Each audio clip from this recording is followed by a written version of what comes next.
Every year, more than 1,000 new paddle rackets are launched to the market, and many of them end up on the second-hand market because people don't buy the correct racket. So today I'm gonna tell you the 7 keys so that in 2025 you get it right the first time with your racket and save up to 20%. And watch out for the 6th key because it's the main reason people have lots of problems, even injuries. Hello players, I'm Pablo and I welcome you to a new 4Set. Most likely you want to nail your new racket while at the same time saving as much as possible. I've tested over 70 of 2025 new rackets from the main brands and my first key is clear: the price of the paddle racket. So first of all, something very important is that the paddle racket market is cyclical, meaning the same thing always happens. And that is the major brands launch their new rackets in the last months of the year, and that gives us 2 key buying moments: Black Friday and at the beginning of the year. But do brands launch new rackets and then discount them? No, the trick is to go vintage and buy last year's model, just like when the iPhone 16 comes out and you buy the 15. Because let's be honest, it's impossible for brands to radically evolve their product every year, and there are many examples of rackets that from last year to this one have hardly changed. So for example, the best-selling racket each year is Tapia's AT10, and the difference between the 2024 and 2025 models is the change in roughness and the bad cap. Another example is Tejo's Vertex, because its only change is that the vibration dampeners, which used to be sold separately and now come pre-installed. Second, if you use code 4Set at Paddle Market, not only you do save 10% on anything, you also support the channel and become part of this club. Third, set yourself a maximum budget, because there are so many paddle rackets on the market that without a spending cap, you will end up paying 10, 20, even 30 euros more than you should by chasing something that looks better. So if you want to spend 100 euros, don't spend more, and remember, use the code 4Set at Paddle Market. I will also take this chance to ask you to leave all your questions about rackets, gear, shoes or whatever in the comments, because I'm gonna do a Q&A and will answer as many as I can. Second key to choose the perfect racket is to boost or minimize. And here there are 2 angles to find your answer: your previous racket or your playing style. But starting with your previous racket, ask yourself, what do you like about it? What don't you like? What piece would you keep and would we improve? So for instance, if your racket weighs 350 grams but you would love more power, 2 simple paths come to mind: search for a heavy racket or choose a lighter racket with a higher balance point. So as you can see, it's all about priorities, so there's not a single right answer. But it is crucial you analyze your old racket and know what to change and what to preserve. But you can also boost or minimize based on your playing style. Because for example, are you a passion player who likes to work points, do lobs, keep pressure with bandeja, just like the Nano for example? Well, in that case, you can look for a racket that enhances that style with large sweet spot, supreme control or lots of maneuverability. Or the other way around, you can compensate for your weaknesses by choosing a racket with more power and stiffness to play more offensively. Actually, in fact, that's exactly what Bull Paddle did for the Nano. They gave him the most powerful racket possible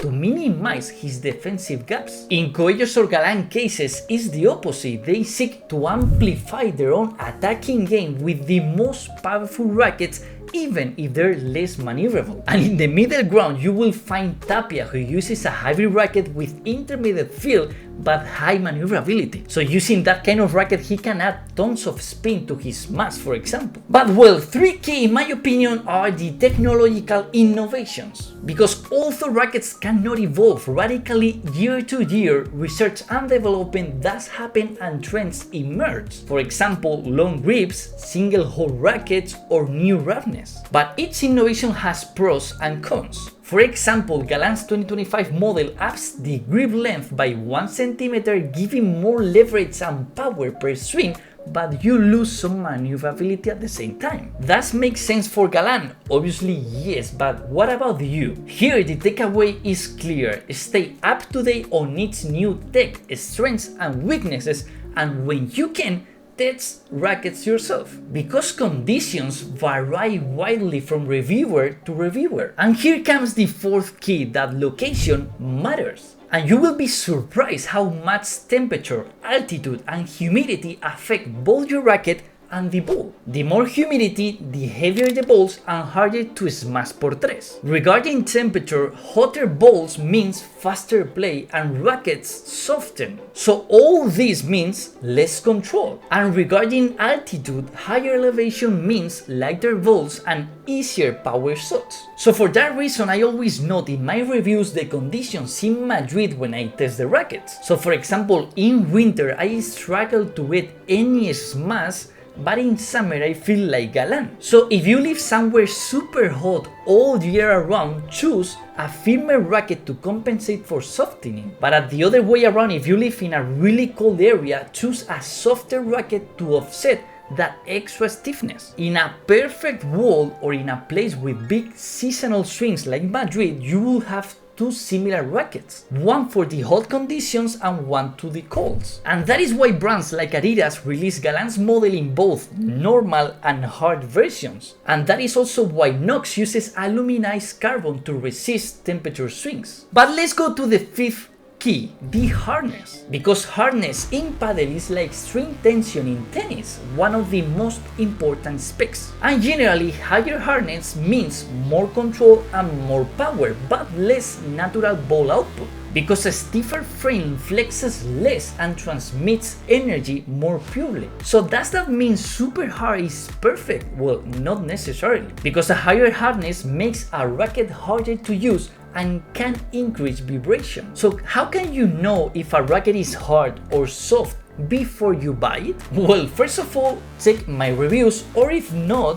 check the reviews, the specs on the website of the brands. Because brands often list their foam and fiber specs even if they keep some details secret. Sixth key is the weight and the balance. Because most paddle injuries come from a poor technique or the wrong weight and balance choice, so this is crucial. And I always say that maneuverability is king, because a super powerful racket that you cannot swing well is useless. You won't exploit its power. The balance in a racket is usually between 25 and 28 centimeters. A higher balance means more weight toward the head, farther from your hand. That means reducing maneuverability. But weight is even more personal. What feels heavy to many may feel light to you. And remember Newton, force equal mass by acceleration. So if you swing a 400 grams racket at the same speed as a 350 grams racket, the heavier one delivers more power. So for these reasons, brands often offer multiple weights of the same model. For instance, Coelho's racket comes in Pro